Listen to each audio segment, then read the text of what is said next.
जी हाँ, आप वहाँ पे देख रहे हैं पवन भोजपुरी। जी हाँ, का फिर से स्वागत है हमारे यहाँ पे एक नया वीडियो में। जी हाँ, यहाँ पे देखो फिलहाल एक अभी यहाँ पे एक नया पोस्टर यहाँ पे निकल के आ गया है, जो कि आप वहाँ पे देख ही सकते हो।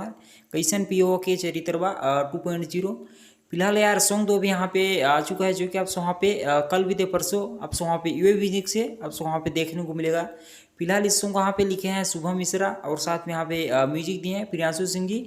सॉन्ग काफ़ी कमाल का होने वाला है, क्योंकि इस सॉन्ग में आप वहाँ पे रानी एक्ट्रेस और पवन सिंह जी और शिल्पी राज का आप वहाँ पे जोड़ी काफ़ी जोरदार आप वहाँ पे देखने को मिलेगा, जो कि सॉन्ग काफ़ी बहुत ही बढ़िया रहने वाला है।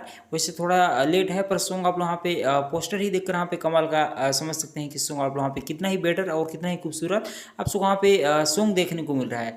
जो कि इसके बाद और सॉन्ग हैं जो कि फिलहाल आप वहाँ पे देखने को मिलेंगे, लेकिन अभी टाइम पर आप वहाँ पे कुछ ऐसा ही यहाँ पे अपडेट निकल के आ रहा है, जो कि आप वहाँ पे यूए म्यूजिक से काफ़ी शानदार आप वहाँ पे सॉन्ग देखने को मिल रहा है। जो कि यहाँ पे फिलहाल आप वहाँ पे हो सकता है आप वहाँ पे टीजर आप वहाँ पे आज या शाम या कल आप वहाँ पे टीजर देखने को मिल जाए। उसके बाद तो फिलहाल आप वहाँ पे जान ही रहे हैं, आप वहाँ पे देखने को मिलेगा क्या बोलते हैं 36 पर गाना। खैर आपको ये अपडेट कैसा लगा बताइए। मिलता है नेक्स्ट वीडियो।